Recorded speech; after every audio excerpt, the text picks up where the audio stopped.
Amanda Black as Kitty Russell. Amanda Blake, born Beverly Louise Neal, was born on February 20th, 1929, in Buffalo, New York. At 26, she began playing Miss Kitty Russell, the strong and charming owner of the Long Branch Saloon in the 1955 film Gunsmoke. Kitty, with her red hair and loving, yet heart-wrenching heart, became an indispensable Dodge City icon for 19 years, leaving a profound mark on American television audiences. Her real life, unlike her glamorous on-screen image, was full of turmoil.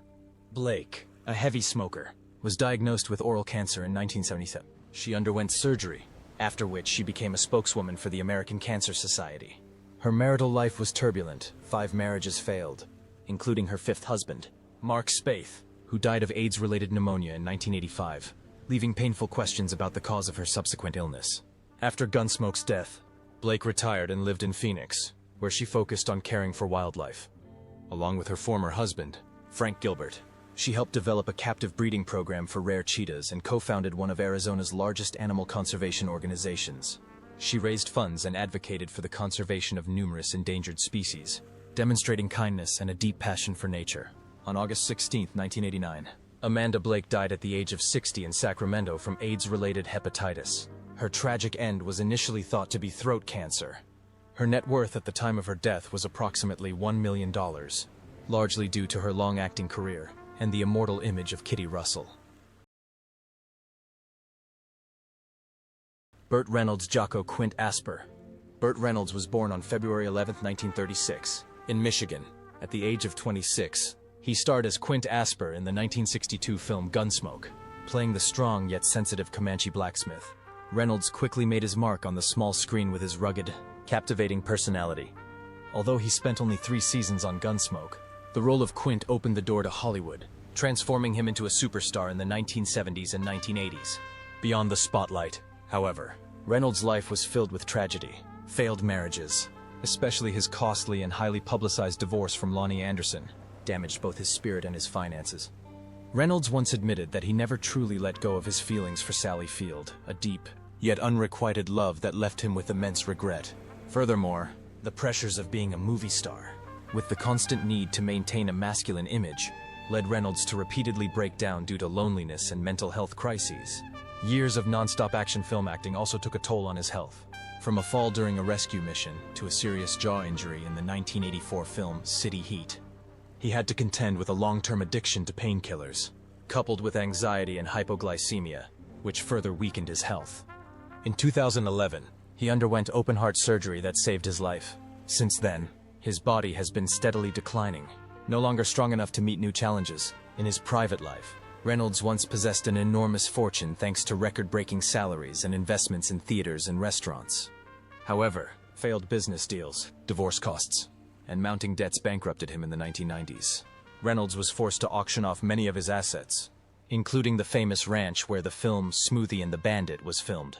It was a bitter fall for a star who had once been at the peak of his fame. On September 6, 2018, Bert Reynolds died of a heart attack at the age of 82, ending a life filled with glory and turmoil. His estimated net worth at the end of his life was only about $5 million, a small amount compared to what he once had, reflecting the high price of fame and the deep wounds left by a life of struggle. Roy Barcroft as Roy. Roy Barcroft, whose real name was Howard Harold Ravenscroft, was born on September 7, 1902, in Nebraska. He began appearing on the television series Gunsmoke in 1955. At the age of 53, he often played vicious villains, bringing drama and tension to Dodge City, particularly his memorable role as Roy in several episodes. Audiences loved him for this distinctive evil quality, conveyed through his rugged good looks and powerful voice. Roy Barcroft's life behind the camera was quite turbulent. At the age of 15, he served in World War I, was seriously wounded, and then took on countless jobs: a cowboy, a sailor, and even a musician, before finally making his way to the screen. His marriage to Vera Thompson had been relatively peaceful since 1932, and they had 2 children. However, being cast as a villain later in his career put psychological strain on Barcroft, especially as the B-Western genre began to fade, relegating him to increasingly minor supporting roles. Still, he left his mark in characters like Colonel Jim Logan in Spin and Marty, and the sheriff in Oklahoma from 1955, proving the enduring appeal of the Western icon. Many were surprised to learn that in real life, Roy was known for his mild-mannered nature. a stark contrast to his on-screen portrayal. In his late 1960s, he was shocked when doctors diagnosed him with kidney cancer, a serious illness likely related to the era's lifestyle, heavy smoking, and constant pressure at work. Roy Barraftoft died peacefully on November 28, 1969, in a hospital reserved for those in the film industry at the age of 67. He donated his body to science in a final act of generosity. His net worth at the time of his death was approximately $500 USD, which is a modest amount compared to the over 300 films he has appeared in, but reflects the character of an artist dedicated to living and dying for the love of acting. Morgan Woodward Jocko Bear Sanderson. Thomas Morgan Woodward was born on September 16, 1925, in Fort Worth, Texas. He appeared in the film Gunsmoke in 1955 at the age of 30. He appeared in 19 episodes, portraying 16 different characters. The most famous of these was Bear Sanderson, a brutal man with a deep psychological makeup, in the two-part episode A Game of Death, An Act of Love from 1973.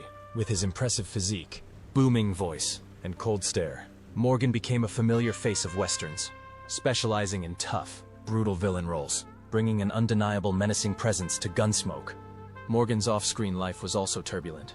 He endured numerous volatile relationships but never married, living alone for decades. A terrifying turning point came when he suffered a stroke right on set during a physically demanding scene.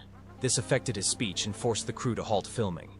Fortunately, he recovered after several months of physical therapy, but the shock caused Morgan to withdraw even further, devoting all his energy to acting and avoiding personal contact. After his recovery, Morgan continued acting tirelessly, from Cool Hand Luke in 1967, playing Boss Godfrey, the eyeless man in dark glasses who haunted audiences, to Anderson's cunning Marvin Punk on the series Dallas in the 1980s. He also left a strong mark on Star Trek, playing Dr. Van Gelder, a role so intense that he himself admitted it drained him both physically and mentally. These appearances helped cement his image as a symbol of cold, tormented figures with deep inner struggles. Morgan Woodward died on February 22, 1999, at the age of 93, the cause of death being old age and natural illness, thus bringing to a close nearly 70 years of dedication. His remains were buried in California, next to his family. Morgan's net worth was estimated at around $2 million, an impressive feat considering his life was devoted to portraying menacing, brooding, and tragic cowboys. Jack Ellum, whose full name was William Scott Ellum, was born on November 13, 1920, in Miami, Arizona, and began appearing on the television series Gunsmoke in 1955, at the age of 35, with a distinctive crooked eye, the result of a childhood injury. Ellum easily portrayed tough, unpredictable villains, most famously Pierre Audubon, a brutal yet colorful character whom audiences both hated and remembered. This unique appearance became a weapon that made him an unforgettable character in classic westerns. Few would have guessed that Ellum's life held so much bitterness. He lost his mother when he was only 4 years old, grew up with a stepmother, and had to work various odd jobs to support his family. His greatest tragedy came at the age of 11, when he was stabbed in the eye with a pencil during a scout raid. As a result, he lost his sight and was left with a strabismus in one eye, a trauma that haunted him for the rest of his life. However, that same strange eye led him to Hollywood, but behind the screen, Jack suffered as well. His first wife, Jean Hoddart, died of colon cancer after 24 years together, leaving him to raise their child alone. Before he found peace with his second wife, Margaret, Ellum surprised audiences by transitioning from villainous roles to comedy in the films Support Your Local Sheriff from 1969 and The Cannonball Run from 1981, proving he was not a typical actor. However, age did not spare Jack. In his final years, he struggled with congestive heart failure, declining health, and numerous hospitalizations. Yet he still sought out smaller roles to sustain his passion for acting. Even as his body began to tire, his crooked eye remained captivating, becoming an immortal symbol of American cowboy cinema. Jack Ellum died on October 20th at the age of 82, at his home in Ashland, Oregon, ending a life both difficult and glorious. His remains were cremated and the ashes returned to his family. Jack's net worth at the end of his life was estimated at around $1 million, a modest sum, but worthy of someone who made the entire film world respect and admire him. Milbour Stone as Doc Adams. Hugh Milbour Stone was born on July 5, 1904, in Burton, Kansas. When he began portraying Dr. Galen Adams on Gunsmoke in 1955, he was 51 years old. The role of the gruff but dedicated Dodge City doctor was associated with Milbour Stone for 20 years. giving audiences the image of a Western doctor, intelligent and deeply compassionate. He became an indispensable mainstay of the series and a key figure in the history of American television. Stone's life off-screen was also fraught with challenges. Coming from a vaudeville background, he patiently built his reputation with dozens of film roles before landing a role in Gunsmoke.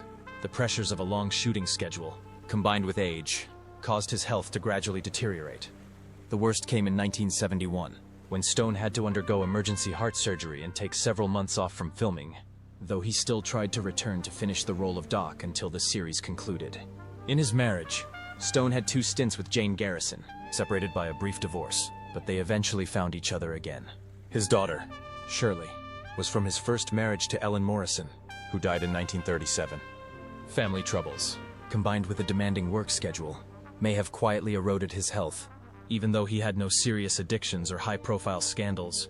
On June 12, 1980, Milbour Stone died of a heart attack at the age of 75 in La Jolla, California, after many years of living with heart disease.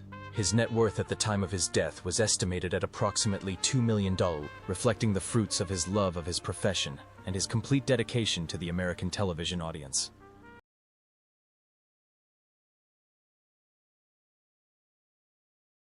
Ken Curtis as Festus Hagen. Ken Curtis, born Curtis Wayne Gates, was born on July 2, 1916, in Lamar, Colorado. At the age of 48, he portrayed Festus Hagen in the 1964 film Gunsmoke. He portrayed a slightly scruffy, witty deputy sheriff with a distinctive country accent, adding authenticity and humor to the series for 11 years. However, outside the spotlight, Ken Curtis's life wasn't as joyful as it seemed. Born to a Colorado sheriff, his childhood was filled with pressure to adhere to strict discipline, often leaving Curtis feeling stifled and alone. As an adult, he longed to break free, abandoning medical school to pursue music and acting. This decision was initially met with fierce family opposition, creating a distant relationship with his parents for many years. Curtis had 3 marriages, and his love life was a source of lifelong regret. His first 2 marriages quickly fell apart due to his demanding work schedule, sudden fame, and the stress of filming, which made it impossible for Curtis to maintain a stable home. Only when he married Tori Connolly in 1966 did he find relative peace, though old emotional wounds still silently tormented him. Festus, the funny but lonely character, seemed to partially reflect Curtis's true emotions. On April 28, 1991, Ken Curtis died suddenly of a heart attack in his sleep in Fresno, California, at the age of 74. At the time of his death, his net worth was estimated to be around $1 million. Most of his fortune came from hundreds of episodes of the television series Gunsmoke, roles in other westerns, and a singing career that left a lasting impression. James Arnes as Matt Dillon. James Arnes, born James King Arnes, was born on May 26, 1923, in Minneapolis. At the age of 32, he portrayed Sheriff Matt Dillon in the 1955 television series Gunsmoke. With an imposing physique, a stern face, and a deep voice, he portrayed the courageous, righteous Dillon, who brought justice to the dangerous town of Dodge City. Arnes had forged an unshakable reputation over the course of 5 decades. But beyond the spotlight, James Arnes's life was not without its shadows. A World War II veteran, he once landed at Anzio and suffered a serious wound to his right leg that plagued him for the rest of his life. Every step was painful, especially when he had to ride a horse or stand for long periods on set. But he gritted his teeth to complete his scenes. This anguish deepened as his family's losses mounted. His first marriage to Virginia Chapman fell apart in 1960, leaving a deep emotional wound. In 1975, his daughter Jenny Lee committed suicide from an overdose, plunging Arnes into crisis. Just 2 years later, Virginia also tragically died from an accidental overdose, as if the tragedy had not let him go. Through the long, lonely nights, he still carried within himself the guilt of his father's helplessness, coupled with the persistent physical pain that drove his soul into crisis after crisis. Yet he tried to stay strong, calm, and avoid attention so that he could continue. James Arnes died on June 3, 2011, at the age of 88, resting peacefully in Brentwood, Los Angeles, after his health had gradually failed with age. His net worth, estimated at around $8 million, came largely from his legendary role in Gunsmoke and other westerns, reflecting his illustrious but difficult career. Dennis Weaver as Chester Good. Dennis Weaver was born on June 4, 1924, in Joplin, Missouri. When he began playing Deputy Sheriff Chester Good in Gunsmoke in 1955, he was only 31 years old. Chester, with his trademark limp and loyal heart, became a symbol of American television and helped Weaver win an Emmy in 1959. After 9 years in the role, Weaver left Gunsmoke in 1964 with serious doubts about his future. He threw himself into new roles, such as McCloud and Steven Spielberg's Duel, to prove his versatility. However, the pressure to change his image brought on a serious mental crisis for Weaver. Fear of failure, of not being accepted by the public, haunted Weaver, leading to many sleepless, stressful nights. Still, he worked hard, gradually emerging from Chester's shadow and establishing himself as a true star. Weaver's personal life was somewhat more peaceful, as he maintained a long marriage to Jerry Stowell, a childhood friend, and had 3 children.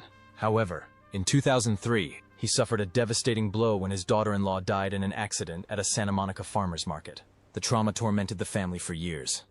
Moreover, he once struggled with poverty, taking on numerous odd jobs to support his family before his rise to fame, building a spirit of resilience and extraordinary determination. In his final years, Weaver devoted his energies to environmental protection, founding the Economics organization and traveling across America to promote sustainable living.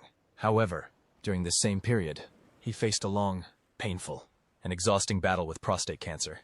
Dennis Weaver died on February 24, 2006, at his home in Ridgeway, Colorado, at the age of 81. His net worth at the time of his death was estimated at approximately $3 million, primarily from popular film and television projects and a life of tireless artistic dedication. George Selk was born on May 15, 1893, in Lincoln, Nebraska. He began appearing on the television series Gunsmoke in 1955, at the age of 62, playing Moss Grimmick, owner of the Dodge City Stables, a simple character who brought realism and everyday life to the Old West. With his down-to-earth nature, Selk convinced audiences that Moss was the true life of the town stables amidst the gunfight. However, outside the spotlight, Selk's life was rather quiet and difficult. He spent many years performing in local theater productions, staging plays like Pinocchio and Rope, though they didn't bring him much recognition. His marriage and family life were largely unknown, as he rarely shared his private affairs. He would only say that he devoted most of his time to the stage and television. Selk's health also deteriorated rapidly after leaving Gunsmoke, leading to the final months of his life being filled with illness, though no detailed medical records have revealed its exact causes. In addition to Gunsmoke, he also appeared in the films The Adventures of Superman 1952 and Lawman 1958, but these were only brief supporting roles. Despite this, he clung to acting with an unwavering passion and was beloved by local theater groups in the La Cañada area of Sunland for his gentle personality and dedication to the art form. Even while nearing death, Selk tried to remain involved in the Foothill Curtain Raisers theater community to keep himself on stage one last time. George Selk died on January 22, 1967, in Montrose, California, at the age of 73, buried in silence and mourning among a few former colleagues. His net worth at the time of his death was only approximately $200, a modest sum reflecting a long but little-known career as a supporting actor who lived for his art until his last breath.